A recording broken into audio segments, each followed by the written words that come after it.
नमस्कार, जी बिजनेस पर आपका स्वागत है। आप देख रहे हैं choice broking presents investment Gurukul powered by metropolitan stock exchange. मैं हूं मानसी दवे और मेरे साथ है जी बिजनेस के मैनेजिंग एडिटर अनिल सिंघवी जी। अनिल जी, मुझे लगता है कि अब हमारी ग्रास्पिंग पावर जो है ना वो बढ़ती जा रही है। अरे वाह।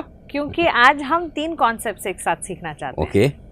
कॉन्सेप्ट है मर्जर, डीमर्जर और अमालगमेशन। राइट। तीनों आपस में मिलते जुलते हैं। हाँ, तो कैसे शुरुआत करें? जैसा आप कहे मर्जर कर लेते हैं पहले। मर्जर से शुरुआत करें। चलिए, तो मर्जर मतलब जैसा कि नाम है मर्ज करना। मर्ज किसको करते हैं? कोई दो चीजों को या दो से ज्यादा चीजों को जी। राइट। तो स्टॉक मार्केट में भी कंपनियों में भी मर्जर का मतलब ये कि दो या दो से ज्यादा कंपनियों को आपस में मिला लेना, दो या दो से ज्यादा कारोबार को आपस में मिला लेना। ये कारोबार भी हो सकते हैं, कंपनियां भी हो सकती है। दो अलग अलग कंपनियां हो सकती है, दो अलग अलग कंपनियों के अलग अलग कारोबार हो सकते हैं। इनको जब आप आपस में मिलाते हैं तो उसे कहते हैं मर्जर। यानी कि एक कंपनी है, वो लिस्टेड है, उसके शेयरों में ट्रेड हो रहा है। दूसरी कंपनी है, वो लिस्टेड भी हो सकती है, अनलिस्टेड भी हो सकती है। कंपनी ए लिस्टेड है, कंपनी एम मानसी अनलिस्टेड है। ठीक है, ए मतलब मेरी कंपनी हुई। हाँ। तो अगर मर्जर होना है तो दो लिस्टेड कंपनियों का भी हो सकता है, दो अनलिस्टेड कंपनियों का भी हो सकता है। अनिल सिंघवी के पास 50 कारोबार हैं, उसमें से एक कारोबार ऐसा है मेरा मोबाइल बनाने का, वो मैंने अलग कर दिया। मानसी जी के पास 10 कारोबार है, उसमें से एक कारोबार ऐसा है कि मोबाइल के इक्विपमेंट बनाने का। हाँ। तो मैं कहूँगा कि मेरा जो मोबाइल वाला बिजनेस है ना वो, और आपका मोबाइल का इक्विपमेंट बनाने वाला जो बिजनेस है, ये दोनों को मर्ज कर देते हैं। आपको भी फायदा होगा, मुझे भी फायदा होगा। क्या फायदा होगा वो अलग बात है, इंटरनल ऑपरेशंस। हाँ। बट इस तरह से जब दो कारोबार या दो कंपनियों को आप एक साथ मिलाते हैं तो उसे कहते हैं मर्जर। ये बड़ी इंटरेस्टिंग चीज है और स्टॉक मार्केट में इसकी बड़ी वैल्यू है। आपने कहा ए लिस्टेड कंपनी है और एम अनलिस्टेड कंपनी। दोनों कंपनियां लिस्टेड भी हो सकती है, अनलिस्टेड भी हो सकती है। अच्छा, बट लेकिन हम चूंकि भाई हम स्टॉक मार्केट के एंगल से बात करें तो हमारे लिए मर्जर वाली इंपॉर्टेंस क्या है? दो में से एक तो लिस्टेड हो। हाँ, तो अनलिस्टेड कंपनी को फायदा होगा लिस्टेड कंपनी के साथ। फायदा नुकसान दोनों को हो सकता है। अच्छा। उसके और पैरामीटर से हम आगे बात करेंगे। अच्छा। लेकिन पॉइंट सिंपल ये है कि या तो दो कारोबार आपस में मिल जाए या दो कंपनियां आपस में मिल जाए, ये है मर्जर। ठीक है, कंपनियां क्यों लाती हैं मर्जर? हाँ, ये बड़ा इंटरेस्टिंग सवाल है। आमतौर पर दो कमजोर आदमी एक साथ मिलते हैं किसी मजबूत आदमी का मुकाबला करने के लिए। हाँ। है ना? तो अगर किसी सेक्टर में कंपटीशन ज़्यादा है तो उस सेक्टर की नंबर 1 कंपनी से आपको मुकाबला करना है और आप नंबर 4 नंबर 5 वाली कंपनी है, तो आप क्या कहेंगे? हम दोनों मिल जाते हैं, हम दोनों मिल जाएंगे तो हम नंबर 2 पे पहुंच जाएंगे या हम नंबर 3 पे पहुंच जाएंगे। तो कंपटीशन, ताकत बढ़ जाएगी। ताकत बढ़ने के फायदे क्या है? आपकी बैलेंस शीट बड़ी हो जाएगी, आपको पैसा रेज करना है ज़्यादा इजीली मिलेगा। ठीक है, टैक्स एडवांटेज होते हैं। दो अलग अलग कारोबार आप चलाएं, वो कहते हैं ना घर में कि दो घर या दो चूल्हे अलग चल रहे हैं। हाँ। तो खर्चे ज्यादा हो जाते हैं। हाँ। ज्वाइंट फैमिली में खर्चे कम होते हैं। बिल्कुल, है ना? तो वैसे ही हाल ये ज्वाइंट फैमिली टाइप हो गया। 2 या 3 कारोबार एक साथ मिलकर कर रहे हैं तो आपके खर्चे कम हो जाएंगे। राइट। आप अलग अलग तरह के नए प्रोडक्ट्स लॉन्च कर सकते हैं, प्रोडक्ट्स में डाइवर्सिफिकेशन कर सकते हैं। कैसे कि एक कंपनी की एक्सपर्टाइज एक चीज में थी, दूसरी कंपनी की एक्सपर्टाइज दूसरी चीज में थी, दोनों मिल जाएंगे। हाँ, तो है ना? जैसे हिंडाल्को है, हिंडाल्को की एक्सपर्टाइज एल्यूमिनियम बनाने में है, नोलिस के एल्यूमिनियम प्रोडक्ट्स बनाने में है। तो दोनों की एक्सपर्टाइज काम में आ जाए तो प्रोडक्ट का डाइवर्सिफिकेशन हो सकता है, प्रोडक्ट्स की रेंज बढ़ सकती है, कंपटीशन आप ज़्यादा अच्छे से कर सकते हैं। हिंदुस्तान में या हिंदुस्तान के बाहर आपको कारोबार फैलाना है, ज़्यादा अच्छे से फैला सकते हैं। अच्छा, टेक्नोलॉजी का फायदा है जी। एक कंपनी के पास एक टेक्नोलॉजी, दूसरे के पास कोई दूसरी, तो हो सकता है टेक्नोलॉजी दोनों की मिलाकर बेहतर हो जाए। हाँ। एग्जैक्टली। बैलेंस शीट जो मजबूत होती है उसमें आपको पैसा रेज करना हो, कामकाज बढ़ाना हो, वो ज़्यादा आसान हो जाता है। तो ढेर सारे एडवांटेज है मर्जर के। अच्छा, मतलब ये एक से भले दो। हाँ, एक से भले दो, ये वाला फंडा है। हाँ, उसमें थोड़ा सा चेंज कर लीजिए। जब एक से भले दो आपको पता है तो मर्जर होती है आप एक से एक 11 होने चाहिए, तब फिर एक और एक 11 हो जाए तो बस मर्जर सक्सेसफुल। बिल्कुल बिल्कुल। तो इसके क्राइटेरिया भी होंगे मर्जर के? क्राइटेरिया कुछ नहीं है। अच्छा, दो कंपनियों को डिसाइड करना है कि हमें एक होना है। हाँ, बस हमें एक होना है। उसके बाद जो अप्रूवल्स लेनी होती हैं, जो रिक्वायर्ड अप्रूवल्स हैं कानून के मुताबिक, कंपनी लॉ के मुताबिक, वो आप अप्रूवल्स ले लीजिए। भाई कंपनी लॉ में आपको पूछा जाएगा कि क्यों मर्जर कर रहे हैं, फायदा क्या है, रीजन बताइए। सेटिस्फाई हो गए, आपको अप्रूवल मिल जाएगी, कोई बड़ी बात नहीं है। अच्छा, तो मतलब इस सोसाइटी के लिए भी फायदेमंद होना चाहिए, ऐसा कुछ है ये लॉज में, ऐसा पूछेंगे? ना देखिए, सिंपल चीज़ है मानसी। सबसे पहले तो दोनों कंपनियों के लिए फायदेमंद होना चाहिए, और दोनों कंपनियों के लिए फायदेमंद है तो दोनों कंपनियों के शेयर होल्डर के लिए फायदेमंद है। तो इवेंचुअली हो ही जाएगा फायदेमंद। हाँ, तो इवेंचुअली आप मर्जर को ये मत देखिए कि किसी कंज्यूमर को फायदा होगा, जरूरी नहीं है। कंज्यूमर को हो सकता है नुकसान ही हो, कारोबार को। हाँ, कि भाई अगर कारोबार को फायदा होगा, कंपनियों को फायदा होगा, मर्ज होने के बाद जो कंपनी बनेगी उसको ज्यादा फायदा होगा। अच्छा, ठीक है। तो फिर इसमें प्रोसीजर, अगर मर्जर लाना है दो कंपनियों को, तो किस तरह से प्रोसीजर क्या रहेंगी? दोनों कंपनियों के प्रमोटर्स, उनको डिसाइड करना है। और ये मैं आपको बता दूं कि ये एक दिन का काम नहीं है। मर्जर की प्रोसेस जो कहते हैं ना, दिमाग में विचार आया, उसके बाद फिर वो, उसके बाद से जो है ना वो चालू होता है। महीनों लग जाते हैं, हफ्तों लग जाते हैं, साल भी लग सकता है, क्योंकि बड़ी कॉम्प्लिकेटेड चीज़ है। दो कंपनियां आपस में बड़ा कॉम्पीट कर रही है, दो कंपनियां अलग अलग तरीके से काम करती है, दो कंपनियों के प्रमोटर के विचार अलग है। ये तो दो ही की बात कर रहा हूँ, और मर्जर जरूरी नहीं दो के बीच में हो, 3, 4, 5 कंपनियों का भी हो सकता है मर्जर। अच्छा, दो ही कंपनियों का मर्जर? ना, ऐसा कोई जरूरी नहीं है। ओ, ऐसा किसने बोला? दो से ज्यादा भी हो सकती है। ना, दो से ज्यादा भी हो सकती है। अच्छा, आमतौर पर दो होती है, लेकिन दो से ज्यादा होने में भी कोई मनाही थोड़ी है कहीं।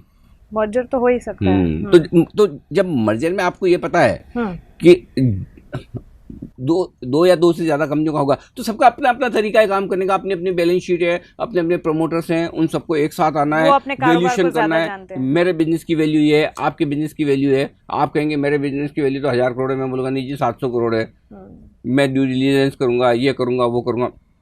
तो ये ऐसा है। तो एक तो ये, दूसरा सेम तरीके की कंपनियों का भी मर्जर हो सकता है। मसलन बैंक ऑफ बड़ौदा ने मर्जर किया विजया बैंक और देना बैंक के साथ। सबके सब बैंक ही हैं, तो आप कहेंगे तो एक जैसे नहीं, जरूरी एक जैसे हैं। बैंक लगाने से सारे बैंक एक जैसे नहीं हो जाते हैं। एक बैंक ऑफ बड़ौदा है जिसकी बैलेंस शीट मजबूत है, कोई देना की खराब है। एक बैंक ऑफ बड़ौदा है, उसकी कहीं आपके बड़ौदा में ज्यादा ब्रांचेस होंगी राइट। एक देना बैंक की कहीं और होंगी, विजया की कहीं तीसरी जगह होंगी। एक्सपेंशन भी है, तो अलग अलग जगह के अलग ज्योग्राफी के बैंक्स हैं, अलग साइज के बैंक हैं, अलग कैपिटल वाले बैंक हैं, है ना। तो इस तरह से, इसलिए मर्जर जब होता है तो जरूरी नहीं दो, अब 3 का भी हुआ ना, बैंक ऑफ बड़ौदा विजय देना, हाँ, तो हो सकता है ना। तो ये है इस तरह से। मतलब इसमें एक कंपनी होती होगी, आपने कहा कि एक विचार जो निकल कर आता है, तो वो कंपनी दूसरी कंपनी के पास जाती होगी और अप्रोच करती होगी और कहती होगी कि हमें मर्जर करना चाहिए, ऐसी सिचुएशन? हाँ, ऐसा ही होता है कुछ। वैसे तो रोज लड़ते हैं, हाँ भाई कि मैं भी यही बिजनेस में हूँ और आप भी यही बिजनेस में हैं, तो झगड़ा तो हो गई। लेकिन फिर कभी कभी ऐसा लगता है ना भाई, जब रोज यही काम करना है, वो कहते हैं कि पानी में रह के मगरमच्छ से क्या बैर रखना, तो वो वैसा हाल है। तो फिर सोचते हैं कि एक हो जाए, और जब एक होने की बात आती है तो फिर कंपनियां सोचती है कि चलो खत्म करते हैं। अब वो खत्म करने की प्रोसेस कितनी डेस्परेशन है, किसको जल्दी झुकना है, किसको जल्दी करना है, ये सारी चीज़ें तो इसमें बड़ी इंटरेस्टिंग चीज़ होती है। अच्छा, और एक और चीज़ बता दूं मानसू, जब से दिमाग में आया कि मर्जर कर लेना चाहिए, ये सब बेहतर होगा, वो लेकर अंत में मर्जर होने तक के बीच में ढेर सारी चीज़ें होती है। कई बार होते होते रह जाते हैं मर्जर, छोटी छोटी बातों पे। अच्छा, मतलब मन दुख भी होगा, ये सब भी, ऐसा भी सिचुएशन, छोटी छोटी बातों पर ये हो जाता है कि नहीं करेंगे, वैल्यूएशंस नहीं जम रहे हैं, बातचीत नहीं कर रही है, हमें ये आदमी पसंद नहीं आ रहा है, इसके साथ कैसे काम करेंगे, 50 चीजें होती है। तो मर्जर होना इतना आसान काम नहीं है, और किसी एक के लिए ज्यादा फायदेमंद, किसी एक के लिए कम, ऐसा पॉसिबल है, बिल्कुल पॉसिबल है। और उसकी वजह है कि जब मर्जर होता है तो एक रेशियो डिसाइड होता है। कई बार ये हो सकता है कि जब एक बैंक और दूसरे बैंक का रेशियो हो रहा है, तो आप बैंक ऑफ बड़ौदा के अंदर आप विजय और देना को डाल रहे हैं, ठीक है, तो वो रेशियो क्या होगा, ठीक है। अब वो रेशियो कभी बैंक ऑफ बड़ौदा के फेवर का हो सकता है, कभी किसी और के फेवर का हो सकता है। तो बैंक ऑफ बड़ौदा के शेयर होल्डर खुश हो जाएंगे, बाकी दुखी हो जाएंगे। और बैंक ऑफ बड़ौदा के शेयर होल्डर खुश होंगे रेशियो की वजह से, सेंटिमेंट्स हर्ट होते हैं। हाँ, तो विजया देना वाले सोचेंगे हमने क्या गुनाह किया, हमें कम में क्यों दे रहे हैं। बैंक ऑफ बड़ौदा के शेयर होल्डर बोलेंगे भाई हम थोड़े कमजोर बैंक भी तो ले रहे हैं, सस्ते में मिलेंगे तो लेंगे। तो बहुत सारी चीजें होती है, जैसे टाटा और कोरस, टाटा स्टील और कोरस का मर्जर। तो अलग अलग ये मर्जर में रेशियो क्या होगा अल्टीमेटली, किस एक शेयर के बदले में कितने शेयर, वो रेशियो, ये भी बड़ी इंपॉर्टेंट चीज है। तो मर्जर के कॉन्सेप्ट को तो हम समझ चुके हैं, लेकिन आगे चलकर मर्जर से जुड़ा ही एक एडिशन, अमेलगमेशन और साथ ही डीमर्जर, ये भी हम बताएंगे। फिलहाल रुक रहे हैं एक छोटे से ब्रेक के लिए, बने रहें।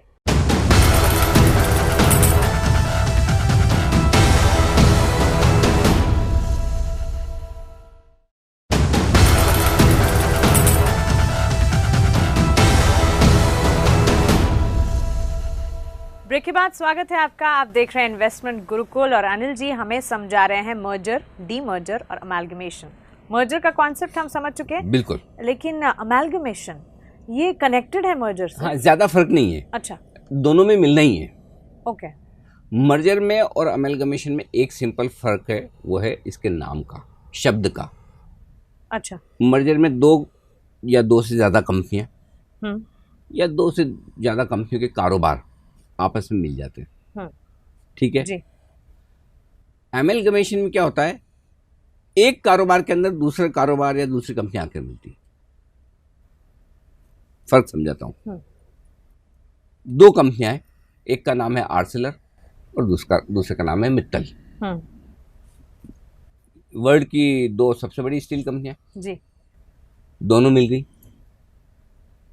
और ये बन गई एक नई कंपनी, आर्सेलर मित्तल। इसको कहते हैं अमालगमेशन। दो कंपनियां जब मिलकर एक नई दो या दो से ज्यादा कंपनियां मिलकर एक नई कंपनी बनती है, ये क्या हो गया, अमालगमेशन। लेकिन दो या दो से ज्यादा कंपनियां मिलती है लेकिन कंपनी नई नहीं बनती, वो एक ही पुरानी रहती है, मर्जर। वो होती है merger. Bank of Baroda, Vijaya भी आ गया, देना भी आ गया, मर्जर। तो बारीक सा डिफरेंस है। हाँ बिल्कुल। टाटा स्टील, कोरस आ गया, रहा टाटा स्टील ही, मर्जर। तो जहां नई कंपनी बन रही है, अमेलगमेशन। दो अलग अलग कंपनियां आ रही है, मिल रही है और नया नाम दे रही है। वो कई बार होता है ना, जैसे हमारी जनरेशन में तो ये होता था शादी के बाद सरनेम चेंज हो जाता था। आजकल ये सरनेम पुराना भी रखेंगे, नया भी लाएंगे। तो ये अमालगमेशन है। अब तो करते ही नहीं चेंज। हमारे जमाने में मर्जर होता था शादियों में, अब अमालगमेशन हमारी एंटिटी नहीं छोड़ेंगे। आर्सेलर बोलेगा मैं आर्सेलर ही रहूंगा, मित्तल बोलेगा भाई मैं भी तो हूँ, तो चलिए आर्सेलर मित्तल कर ले। किसी दिन एक क्लास ऐसी होनी चाहिए कि आप ये एग्जांपल्स कैसे लेकर आते हैं, इतने यूनिक। ये आ जाते हैं, निकल जाते हैं, लेकिन इतना ही फर्क है और कोई फर्क नहीं, बारीक सा लेकिन डिफरेंस है। अमेलगमेशन में एक नई कंपनी बन जाएगी बस, ठीक है। अमेलगमेशन हो चाहे मर्जर हो, स्टॉक प्राइस पे इम्पैक्ट कैसा पड़ता है? हर बार पड़ता है। और ये है ना, मैं क्या बताऊं आपको मानसी, मर्जर अमेलगमेशन का स्टॉक प्राइस का मूवमेंट समझना ये अल्टीमेट चीज है मार्केट के लिए। मतलब इसके लिए बहुत बढ़िया क्वालिफिकेशन और ढेर सारा अनुभव चाहिए, क्योंकि इसमें बड़े सारे इफ एंड बट है। आपको पता भी नहीं चलेगा कि क्या चीज बाजार को पसंद आएगी, क्या नहीं पसंद आएगी। अब टाटा इतनी बड़ी कंपनी को जाकर कोरस को अक्वायर कर रहा है, अरे टाटा विदेश में इतनी बढ़िया कंपनी ले रहा है, पता चला टाटा का शेयर गिर गया, टाटा स्टील। क्यों? अरे भाई अपनी औकात से बड़ी खरीद रहे हो, कर्ज लेना पड़ेगा, प्रॉफिट वहां पे कब बनाओगे, बैलेंस शीट आपकी खराब हो जाएगी, कमजोर हो जाएंगे, कोरस भी गिर जाए साथ साथ में। और तो ऐसा कौन सा मर्जर हो सकता है जिसमें दोनों को नुकसान हो, है ना, लेकिन गिर जाए क्यों?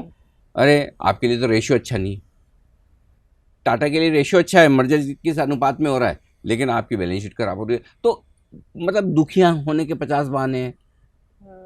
कोई बैंक ऑफ बड़ौदा मर्जर हो रहा है, तो बैंक ऑफ बड़ौदा का शेयर इसलिए गिर गया कि आपके पास में दो कमजोर बैंक आ रहे हैं, जबरदस्ती शादी हो रही है आपकी, वो भी एक से नहीं दो से। तो मतलब यहाँ स्टेटस का खेल है। हाँ, तो इसलिए। और कई बार क्या होता है कि कोई ब्रुक बॉन्ड लिप्टन टाइप के दो मर्जर ऐसे हो जाते हैं, हाँ। एक जमाने में होते हैं, तो कई बार दोनों ही शेयर भी चल जाएं। हाँ। तो ये बहुत कॉम्प्लिकेटेड है। लेकिन हाँ, एक चीज पक्की है कि मर्जर, डीमर्जर, एमएलगमेशन, ये जितने भी केसेस हैं, शेयर प्राइसेस पर असर पड़ता है, जमकर पड़ता है और जरूर पड़ता है। अच्छा, और इन एनी केस मर्जर हो या अमेलगमेशन हो, शेयर होल्डर्स को फायदा होता है? नॉट नेसेसरी कि हर बार फायदा हो ही। किया तो इसीलिए जाता है कि फायदा हो, लेकिन जिस दिन हो रहा है उसी दिन फायदा होगा या बाद में होगा। ग्लेक्सो और स्मिथ क्लाइन दो मिल गए, दो बड़ी फार्मा कंपनियां, लेकिन अब वो आज का आज मुझे फायदा हो जाए कि आमतौर पर मर्जर और एमैल्गमेशन इसलिए किया जाता है कि लॉन्ग टर्म में बेनिफिट मिलेंगे। तो मैंने जो चीज नोटिस की है हिंडाल्को नोवेलिस से, जरूरी नहीं कि आपको शॉर्ट टर्म में तुरंत बेनिफिट मिल जाए। टाटा मोटर्स JLR है, शॉर्ट टर्म में बेनिफिट मिलेगा नहीं मिलेगा जरूरी नहीं, लेकिन आमतौर पर लॉन्ग टर्म में मर्जर और एमैल्गमेशन में जो या तो मर्ज हो गया तो जो एंटिटी है पुरानी जो भी बनी हुई है वही, जैसे टाटा मोटर्स ने JLR को मर्ज कर लिया तो है तो टाटा मोटर्स ही, उनके लिए फायदे की भी बात हो सकती है। और अगर मर्जर ढंग से नहीं किया, इंटीग्रेशन अच्छा नहीं हुआ, महंगा कर लिया, तो टाटा मोटर्स की हालत भी खराब हो सकती है। और अगर दूसरा ही कि एमैल्गमेशन हुआ, अच्छा हुआ, इंटीग्रेट बढ़िया कर दिया, लॉन्ग टर्म में बेनिफिट हो गया, तो तेजी भी हो सकती है। तो ये डायरेक्टली आप ये बोलते हैं कि मर्जर होते ही मतलब फायदा हो गया, एमैल्गमेशन होते ही फायदा हो गया, ऐसा इफेक्ट आने में टाइम भी लगता है ना। ये मैं बोल रहा हूँ कि मार्केट की सबसे इंपॉर्टेंट और सबसे मुश्किल चीज है कि मर्जर एमैल्गमेशन के केस में वाकई में फायदा होगा या नहीं। ठीक है, अब डीमर्जर की तरफ बढ़े, लेकिन उससे पहले स्वैप रेशियो, ये क्या है भाई? मर्जर दो तरीके से हो सकता है। एक तो ये कि भाई दो कंपनियां जब आपस में मिल रही है और एक कंपनी रह रही है, तो क्या होगा, जो एक कंपनी है वो कंपनी क्या करेगी, जो जिस कंपनी को मर्ज कर रही है उसके शेयर होल्डर को दो तरीके से कॉम्पनसेट करेगी, या तो पैसे दे दे या अपने शेयर दे दे। हाँ, करेक्ट जी। तो जब शेयर दे रही है तो उस शेयर का क्या वैल्यूशन कर रही है, जैसे बैंक ऑफ बड़ौदा है, विजय बैंक भी ले रहा है, देना बैंक भी ले रहा है, तो कितने शेयर के बदले में कितने शेयर दे रहा है, रेशियो। हाँ। इसको स्वैप रेशियो कहते हैं। भाई आज मैं विजय बैंक का शेयर होल्डर हूँ और मैं देना बैंक, विजय बैंक देना बैंक दोनों मिलकर बैंक ऑफ बड़ौदा में मर्ज होने वाले हैं। तो मेरे पास 100 शेयर अगर विजय बैंक के हैं तो मुझे बैंक ऑफ बड़ौदा के कितने शेयर मिलेंगे? अच्छा, इसको स्वैप रेशियो बोलते हैं। शेयर स्वैप हो रहे हैं, बिल्कुल। विजय बैंक के शेयर चले जाएंगे, बैंक ऑफ बड़ौदा के आ जाएंगे, कितने मिलेंगे। हाँ। तो ये आपका स्वैप रेशियो हो गया। ये स्वैप रेशियो बड़ा इंपॉर्टेंट है। स्वैप रेशियो लिस्टेड कंपनियों के केस में तो आप प्राइस से निकाल सकते हैं अच्छा है या बुरा है। जो समझिए कोई अनलिस्टेड कंपनी भी मर्ज हो रही है तो उस अनलिस्टेड कंपनी का वैल्यूशन किया जाएगा। वो वैल्यूशन कितना सही गलत है, मार्केट कितना उसको मांग रहा है, मान रहा है, उसके बेसिस पे स्वैप रेशियो आता है। वो और भी ज्यादा मुश्किल काम है। तो स्वैप रेशियो किसके फेवर में है? आमतौर पर मजबूत कंपनी के फेवर में होता है। अच्छा, जिसकी मजबूरी नहीं है मर्जर करने की, दो में से एक की तो मजबूरी पक्का होगी, किसी की कम होगी, किसी की ज्यादा होगी। तो जिसकी ज्यादा मजबूरी है आमतौर पर स्वैप रेशियो उसके फेवर में नहीं आता और इसलिए उसके लिए नेगेटिव होता है। जो कंपनी मतलब उसको आप एक तरह से टारगेट कंपनी कह सकते हैं, जो मर्ज होने के लिए तैयार बैठी है। जी बिल्कुल। लेकिन जो अनलिस्टेड कंपनी है, ऐसा जरूरी नहीं है ना कि मर्जर के बाद वो लिस्ट हो जाए। हो ही जाएगी अगर लिस्टेड कंपनी में मर्ज हो रही है तो। हाँ, ऑटोमेटिकली लिस्टिंग, यस, क्योंकि आपको लिस्टेड कंपनी के शेयर मिल गए, आपका शेयर लिस्ट हो गया एक तरह से इनडायरेक्टली। बहुत लोग, हाँ, जब आपने बोला क्यों लिस्ट कर मर्जर क्यों किया जाता है, तो मर्जर के पीछे, हाँ, मर्जर के पीछे एक कारण ये है, ये रिवर्स लिस्टिंग इसको बोलते हैं। ओके। एक तो लिस्टिंग कैसे कि आप आईपीओ ला रहे हैं और आईपीओ लाकर शेयर इशू कर रहे हैं, शेयर इशू करके आप लिस्ट करा रहे हैं। हाँ। दूसरा एक ऑलरेडी कोई लिस्टेड कंपनी उसके अंदर बिजनेस घुसा दीजिए, ये रिवर्स लिस्टिंग है। इसके अलावा दो और कारण है जिसके लिए मतलब मर्जर डीमर्जर किए जाते हैं। तो ये बेसिकली कारण बहुत सारे हैं, लेकिन आपको क्या सूट करता है वो इम्पोर्टेंट है। ठीक है, डीमर्जर वो क्या है? मर्जर का उल्टा, अलग हो जाना। हाँ, वो शादी, ये तलाक है। ठीक है, लेकिन तलाक का मतलब इतना भी नहीं कि आप उसको पूरे परिवार से बाहर निकाल के फेंक दें। अच्छा। भाई रहेंगे एक ही परिवार में लेकिन अलग अलग कंपनियां हो जाएगी। क्या होता है कि एक कंपनी है, एक ग्रुप है, उसके ढेर सारे कारोबार है, राइट। उन ढेर सारे कारोबार में अगर मुझे लगता है कि एक कारोबार मसलन कपड़े बनाने का है, एक कारोबार दुकान चलाने का है, रिटेल स्टोर चलाने का है जी, एक कारोबार कोई मेरी इंजीनियरिंग कंपनी का है, एक कारोबार कोई रियल एस्टेट का। क्योंकि देखो जितने बड़े लोग हैं वो अलग अलग कारोबार करते हैं और सारे के सारे एक में किए जा रहे हैं, एक में किए जा रहे हैं, एक में किए जा रहे हैं। तो शेयर होल्डर कंफ्यूज हो जाता है, मैं खरीद क्या रहा हूँ। बिल्कुल। मसलन आज आप रिलायंस खरीदने जाते हैं तो आपको क्या पता आप रिलायंस रिटेल का शेयर खरीद रहे हैं, क्या आप रिलायंस की रिफाइनरी खरीद रहे हैं, रिलायंस का ऑयल एंड गैस बिजनेस खरीद रहे हैं, या रिलायंस जियो खरीद रहे हैं। सब कुछ है। अब आपका इंटरेस्ट किसी एक में है कि हाँ। मुझे तो रिलायंस जियो ज़्यादा अच्छा लगता है, लेकिन आपके साथ में 4 और कारोबार आ रहे हैं, है ना। तो कई बार कंपनियां क्या करती कि इन सब दुविधा से मुक्त करने के लिए शेयर होल्डर्स को कि भाई जिसको जो चाहिए वो मिलेगा, डीमर्ज कर दो। अच्छा, सब कारोबार को अलग अलग कर दो, सब कारोबार अलग अलग हो जाएंगे, बस सब अलग अलग कर दो। और फिर एक तो ये रीजन होता है। दूसरा रीजन होता है कि वैल्यू अनलॉकिंग। देखो एक चीज क्लियर है, अगर मुझे सिर्फ एक पर्टिकुलर कारोबार में इंटरेस्ट है तो मैं उसको ज़्यादा महंगे भाव पे भी खरीद लूँगा, लेकिन मुझे साथ में 3 चीज़ें ऐसी मिली जो मुझे पसंद नहीं है, मैं कहूँगा नहीं यार मुझे पसंद नहीं, मजबूरी में ले रहा हूँ, तो ये भी क्यों लूँ। हाँ। भाई एक सिंपल चीज़, आप सेल में जाती है, मुझे एक चीज़ बताइए, जहाँ 50% ऑफ है किसी एक मोबाइल, आप तुरंत ले लेंगी। बिल्कुल। और जहाँ यह है कि एक पे एक फ्री है, हाँ सोचेंगे तो 2 बार दिमाग लगेंगे ना। वैसे एक पे एक फ्री भी ऐसे देखा जाए तो 50% ऑफ हो जाता है, लेकिन फिर भी आपको 2 लेने। मतलब हमें सर पे ऐसे ही दे रहे हैं, ऐसी फीलिंग आती है, तो इसलिए नहीं चाहिए। जो ये 50% ऑफ वाली जल्दी से बिक जाती है ना चीजें, ये डीमर्जर भी वैसे ही है। क्विकली एक बार टाइप्स ऑफ डीमर्जर भी बता। 2 तरीके से होता है। पहला जैसे स्पिन ऑफ, यानी कि एक कंपनी है, उसके आपने अलग अलग कारोबार अलग अलग कंपनियों में बना दिए, ठीक है, लेकिन जो कंपनी जिससे आप अलग कर रहे हैं वो कंपनी बनी रहेगी, पेरेंट कंपनी एक तरह से कह सकते हैं। जैसे अरविंद लिमिटेड है, ये लिस्टेड थी कंपनी जी, इसको 3 अलग अलग कंपनियों में आपने बांट दिया। एक अरविंद लिमिटेड जिसमें टेक्सटाइल कारोबार रह गया, अरविंद फैशन जिसमें ब्रांड्स और ये दूसरे कारोबार आ गए, और तीसरा अनूप इंजीनियरिंग बनी जिसमें इंजीनियरिंग से रिलेटेड छोटा मोटा कारोबार था वो चला गया। तो ये तो हो गया स्पिन ऑफ। एक होता है स्प्लिट। स्प्लिट यानी कि किसी कंपनी को अलग अलग हिस्सों में बांट देना, ठीक है। जब आप हिस्सों में बांट देते हैं तो फिर टुकड़े टुकड़े हो जाते हैं, तो फिर जो ओरिजिनल कंपनी है वो नहीं रहती। अच्छा, अलग अलग वो खत्म हो जाती है, अलग अलग 3 कंपनी 2 कंपनी 4 कंपनी बन जाएगी, ठीक है। तो ये टेक्निकल चीज है, कोई खास फर्क नहीं है दोनों के बीच में। एक स्पिन ऑफ के केस में ये होता है कि मेन कंपनी जो पुरानी कंपनी जो डीमर्ज कर रही है वो भी बनी रहेगी, और जब आप स्प्लिट करते हैं अलग अलग बिजनेसेस में किसी कंपनी को, जैसे कि CSC के केस में किया था, तो वो आमतौर पर उन कंपनियों में फिर आप ओरिजिनल कंपनी नहीं भी रहती है, ठीक है, तो अलग अलग कारोबार हो जाते हैं। चलिए, तो मर्जर डीमर्जर अमैल्गमेशन तीनों ही समझ लिए, लेकिन रिकैप करते रहेंगे हम। 3 कॉन्सेप्ट्स हैं, लेकिन गुरु ज्ञान तो बनता है। बिल्कुल। देखिए मानसी, मर्जर हो, डीमर्जर हो या अमैल्गमेशन हो, पैसा तो बनता है। ये होने के पहले भी बनता है और होने के बाद भी बनता है, ठीक है। पहले शेयर भागते हैं इस उम्मीद में कि मर्जर होगा बहुत अच्छा होगा, डीमर्जर होगा बहुत अच्छा होगा, और उसके बाद में गिरते हैं आमतौर पर कि ये तो हो गया, और हुआ तो उतना अच्छा नहीं हुआ, शॉक लगा, कुछ भी हो सकता है। तो आपको दोनों तरफ मौके ढूंढने।